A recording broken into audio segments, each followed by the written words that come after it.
Y nos honra con su presencia la presidenta del partido Opción Democrática, Minú Tavares Mirabal, con quien vamos a conversar la tarde de hoy. Vamos a darle un aplauso.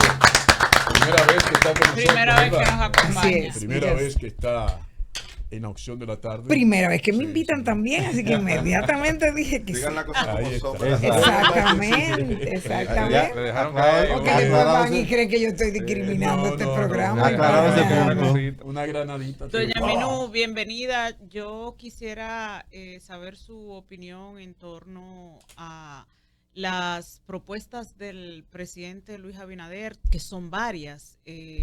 Está la reforma constitucional y está también en camino una reforma al Código Laboral que todavía no estaría bastante clara. Bueno, y hoy anunciaron una reforma al Estado dominicano en términos generales, con eliminación de instituciones, de ministerios, fusiones, etcétera.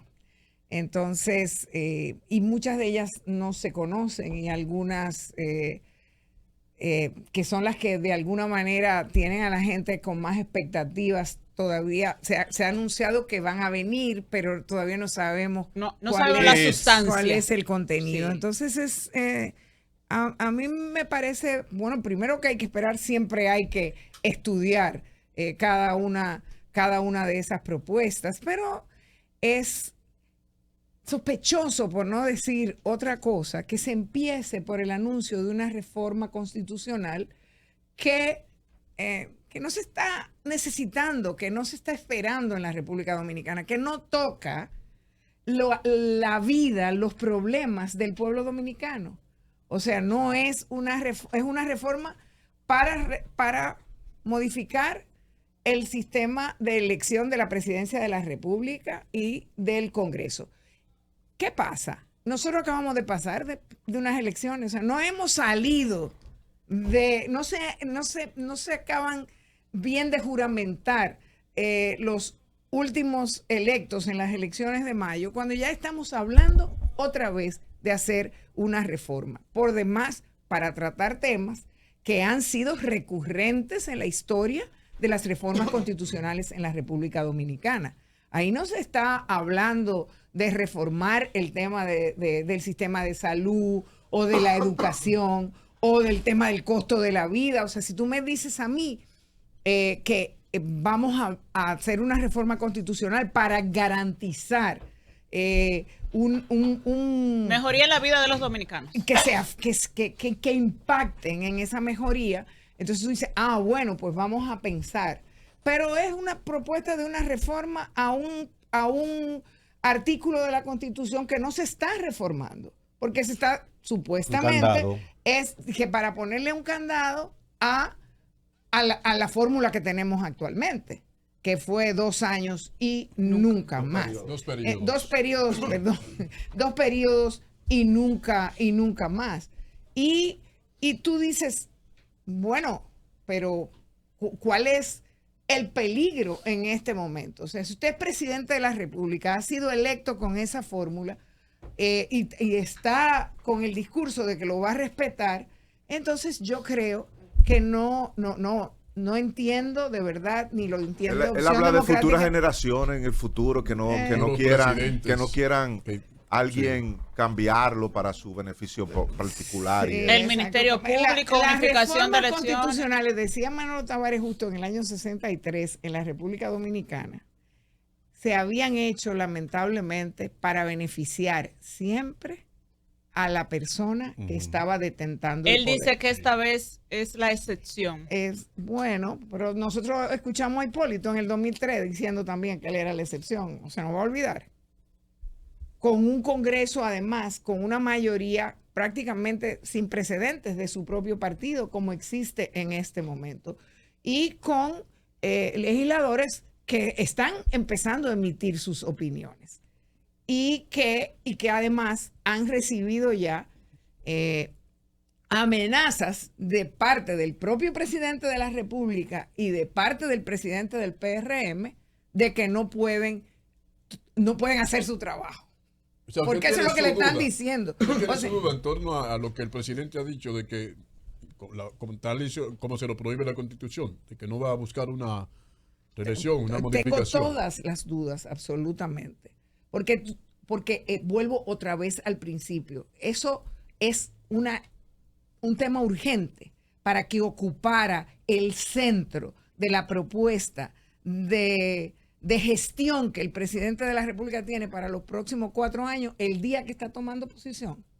O sea, es realmente, es muy dudoso, y es muy dudoso que esos legisladores también no quisieran aprovechar esa condición de mayoría absoluta como tienen, donde no necesitan a nadie, ni tampoco han demostrado tener un compromiso con un ejercicio democrático, muchos nuevos, hay hasta sin la experiencia que requiere una decisión de una asamblea revisora. Yo tengo dudas, y creo que son dudas muy legítimas, y creo que mucha gente en el país tiene dudas. O sea, yo creo que es una propuesta para caer bien, muy populista. ¿Qué es lo que le gustaría a la gente? ¿Cuál es el discurso? Pero hay que otros pega? puntos también importantes dentro de esta propuesta. Y que también son contradictorios. O sea, sí, el presidente ha puesto durante estos últimos 4 años como ejemplo la independencia que él ha mantenido del Ministerio Público. Tampoco veo la urgencia entonces de cambiarlo. Porque él dice que eso, o sea, es como si el presidente le estuviera diciendo al país: aquí el único en quien se puede tener confianza soy yo. ¿Eso es bueno para la clase política? La forma en la que pueda manejarse él en este momento, con ese Congreso a favor, con esa actitud que se nota. Es muy peligroso siempre. Lamentablemente, esas mayorías no han demostrado hasta ahora nunca ser beneficiosas para nuestro país. Esas declaraciones amenazando a sus propios congresistas, a mí me recuerdan tiempo que se supone que habíamos dejado en el pasado. Porque aquí está garantizado por esa propia Constitución que se quiere cambiar la independencia y la soberanía de cada uno de los poderes del Estado y la soberanía del pueblo. Y además, eso lo está haciendo un partido que en el 2010, cuando eran PRD, intentaron apropiarse del Congreso. O sea, como partido, porque propusieron en el famoso pacto de las corbatas azules, propusieron poner un mandato imperativo a los legisladores. ¿Qué quiere decir eso? Eso quiere decir que... Tú hablas de la línea partidaria. Exacto, que los puestos de los legisladores le pertenecen al partido. Okay. Y que los legisladores que no cumplan con el mandato del partido se van para su casa, como hacía Trujillo, y le presentaba llegaban y encontraban una carta de renuncia ahí en su curul. Entonces, eso se paró, y yo soy responsable de haber parado eso, porque yo era asambleísta en ese momento. Y yo dije aquí un discurso que recuerdo que se llamaba En defensa del poder legislativo. Si eso se hubiera aprobado, el PRM no existiría. Por una razón muy sencilla. ¿Cuál? El PRM no existiría, porque en ese momento el presidente del PRD era Miguel Vargas Maldonado. Y lo que quería era quitarle las curules a todos los diputados del PRD que no estaban de acuerdo con él, porque hubieran fallado. Y entonces lo que se hubiera aprobado sería otra cosa. O sea, esa amenaza contra aspectos que son base, que son fundamentos de una democracia. Las líneas partidarias son prácticamente parte de la cultura de política de este país. Y lo hacen todos. O sea, mandar líneas. Digo yo, ¿no? Bueno, pero una cosa es mandar líneas y decir, mire, estamos de acuerdo, vamos a discutir esto. y otra es decir, ustedes no pueden hacer ninguna, no pueden disentir y no pueden hacer ninguna propuesta ni ningún cambio a esta propuesta que yo estoy llamando. Y eso, pero ¿qué es lo que lo hacía también, hacía advertencia también. Lo han hecho todos. Mira, nunca así. Y yo fui legisladora del PLD y yo tuve una conducta absolutamente independiente, siempre que entendía que por razones de principio a mí nunca me amenazaron con quitarme. O sea, en eso, porque ese pacto de la corbata azul lo firmó el PRD con el PLD. No lo vamos a olvidar. Y yo me paré y me opuse. Y eso se derrotó en el Congreso Nacional. Se derrotó. Esa propuesta fue derrotada por los votos de los legisladores. Entonces yo sé de lo que estoy hablando con mucha certeza. Pero precisamente por eso se fue usted del PLD. Pero yo quisiera... Usted se oponía a la línea que bajaban.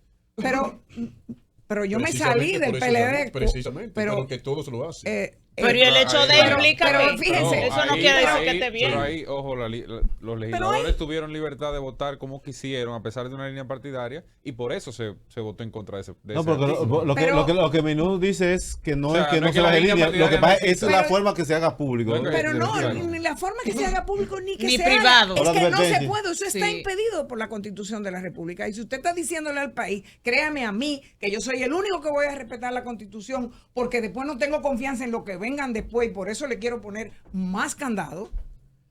Eso es el mensaje que está implícito ahí. Y entonces actúo de una manera que es también violatoria de la Constitución porque el presidente de la República no puede decirle eso a ningún legislador. Y menos en esos términos. Pero yo me quiero referir a su pregunta. Efectivamente, eso forma parte de la cultura política de la República Dominicana, de muchos de los partidos políticos de la República Dominicana. Y el hecho de que forme parte de eso, ¿quiere decir que está bien? No necesariamente. Entonces nosotros tenemos también una responsabilidad. Seguro. Porque nosotros tenemos la responsabilidad de denunciar que eso no se puede hacer, que no se debe hacer, que es violatorio de nuestra propia institucionalidad constitucional. Entonces, esa es nuestra responsabilidad. Y cuando yo digo nuestra, me estoy refiriendo a mí como política, ¿no? Y a ustedes como comunicadores.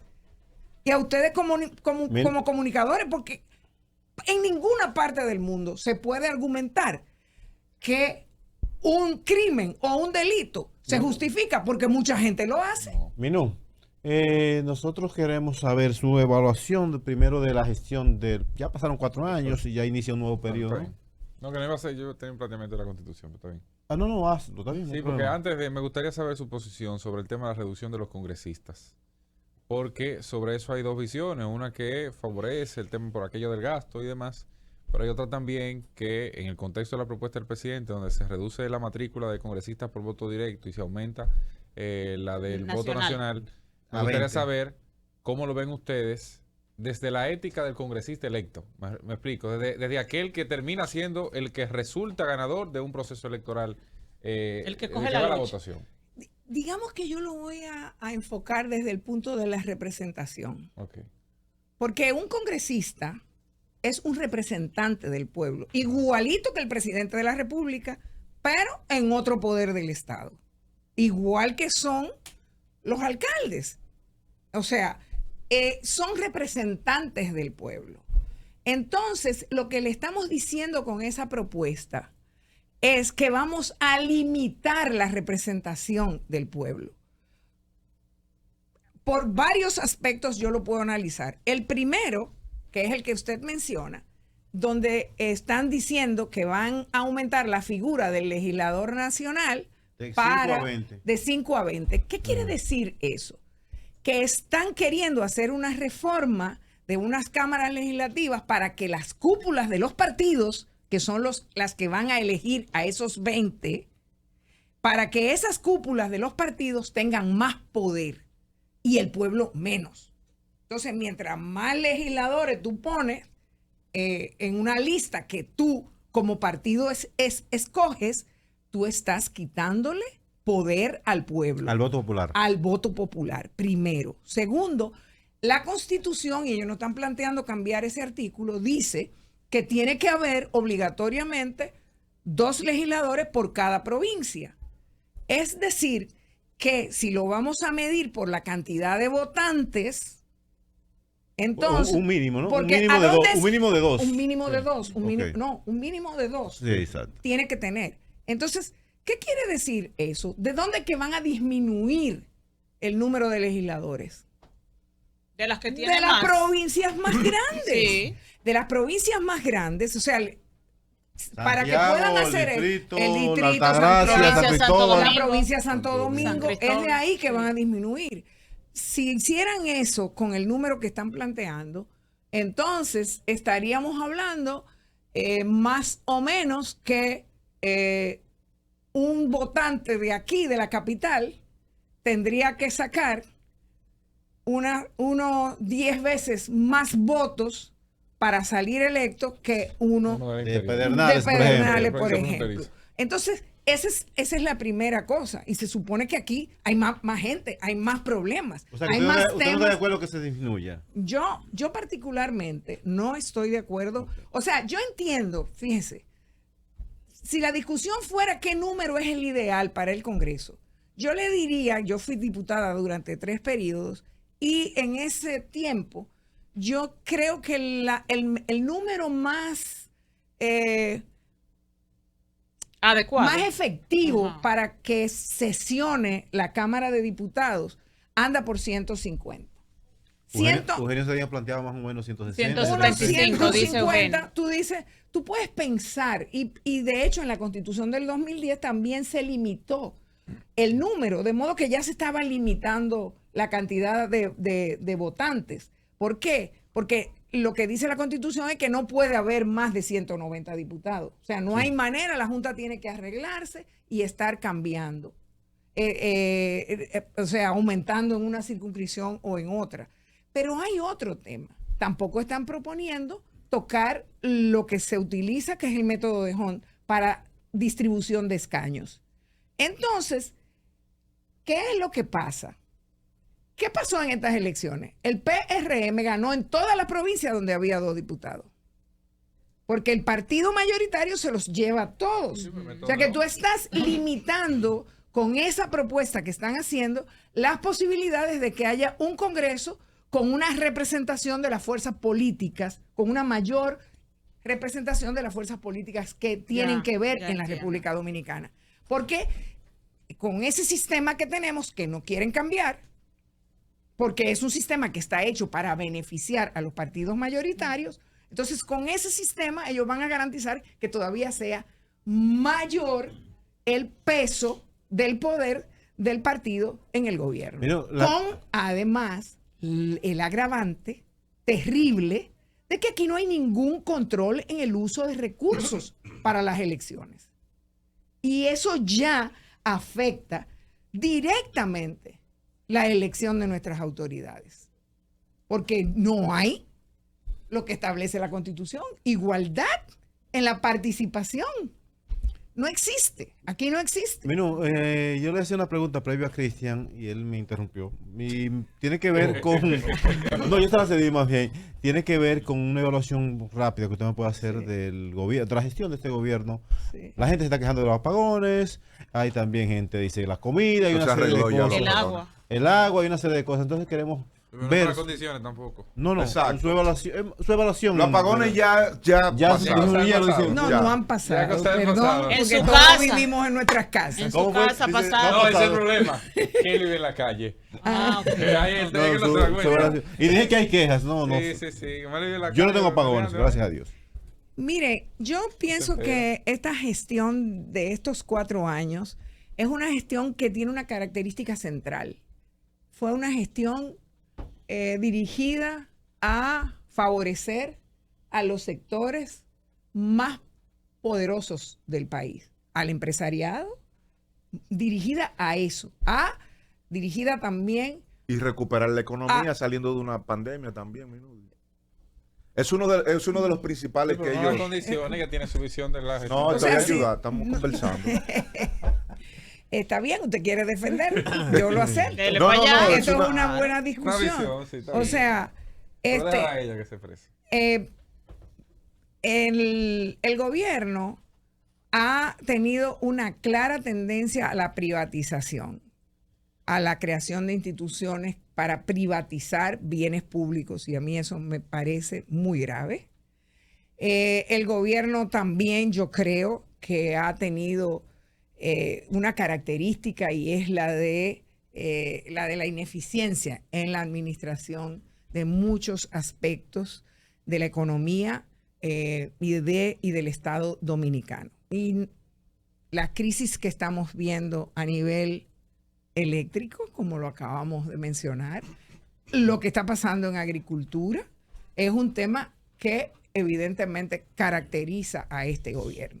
Lo otro que caracterizó a esos 4 años fue la utilización de recursos para la propaganda y la publicidad de esa propia gestión de gobierno. Porque se está poniendo como pretexto para cambiar el Congreso, lo que supuestamente cuesta el Congreso.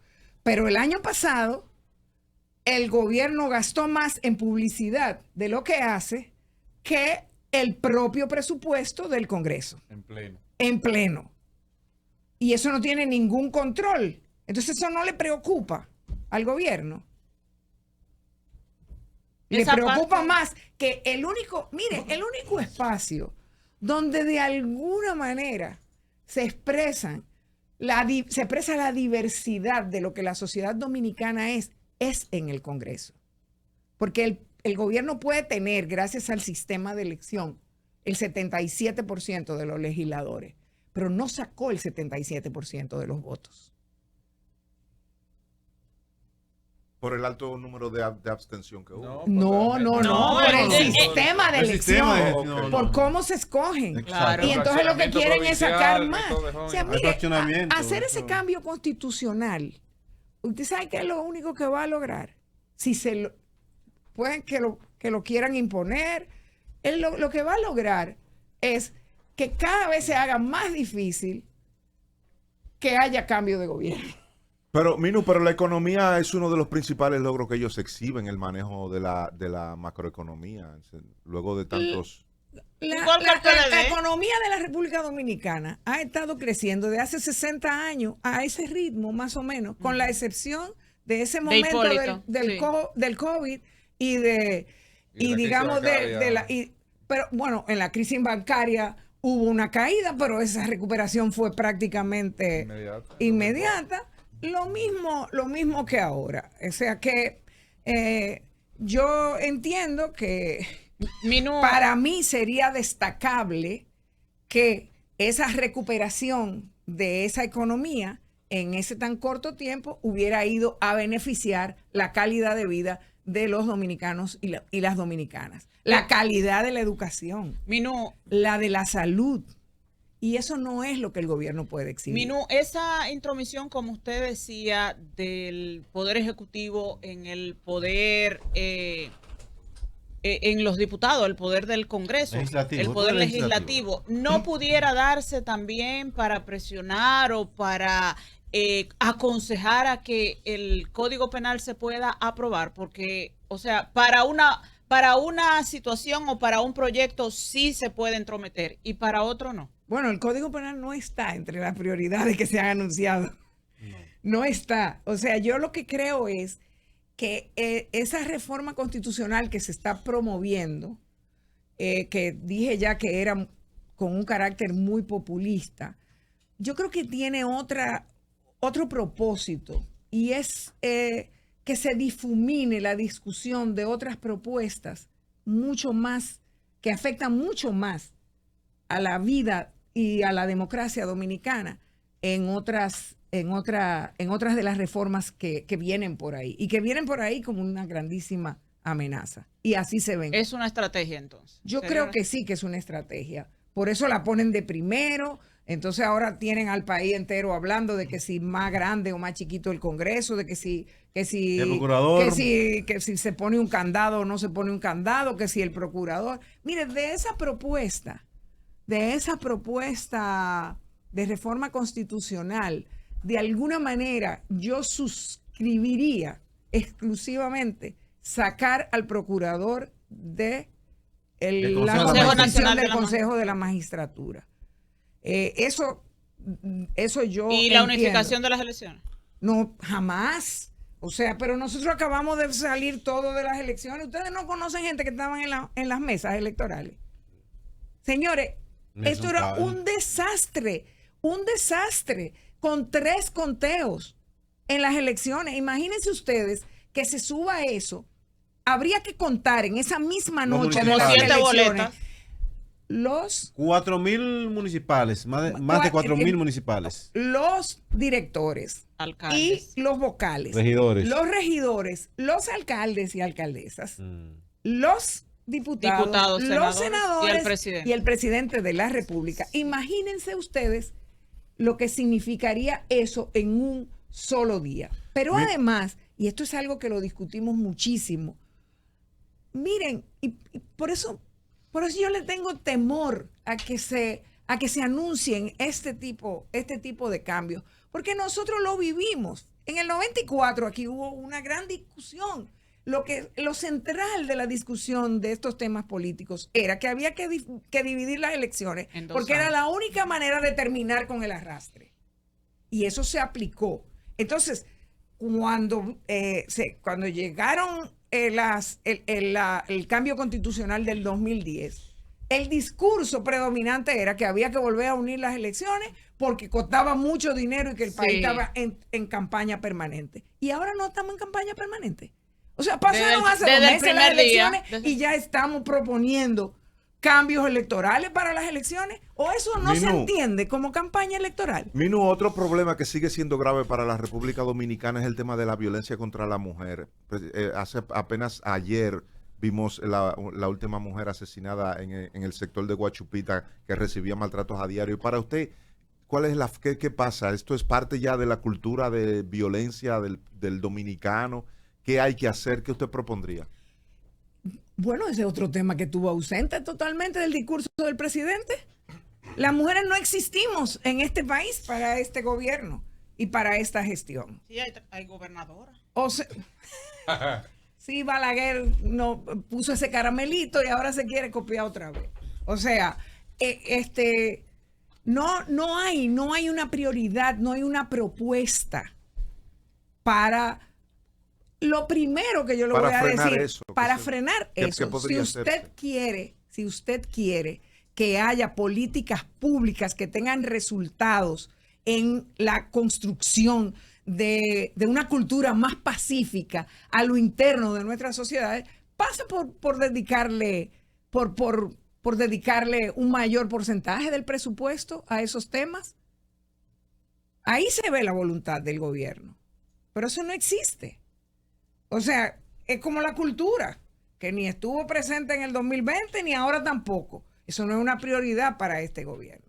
Como no es una prioridad tampoco el tema del cambio climático y el tema de las consecuencias de riesgos que trae para la República Dominicana. Ahí viene noviembre.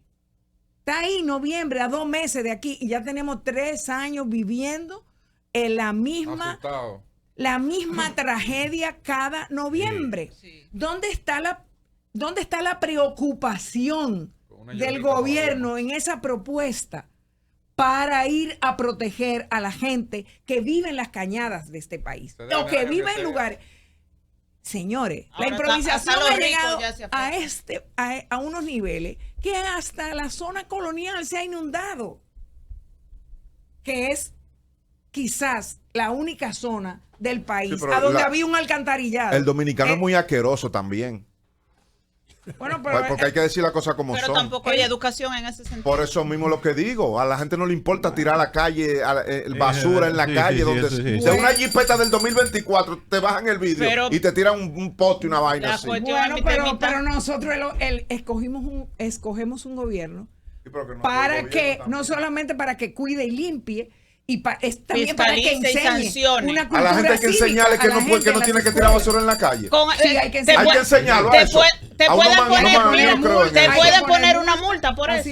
Minú, gracias por estar con nosotros. Esto es lo que un país de realengo. No, gracias. Lo más fácil para no buscarle solución a nada es hablar mal de nosotros mismos. Bueno, Entonces, pues, y eso no nos conduce a nada, nos conduce a la parálisis. No es verdad, este país está lleno de gente que se siente orgullosa de ser dominicana y de gente que no tira basura en la calle tampoco. Claro. Somos Entonces, pocos, pero quedamos.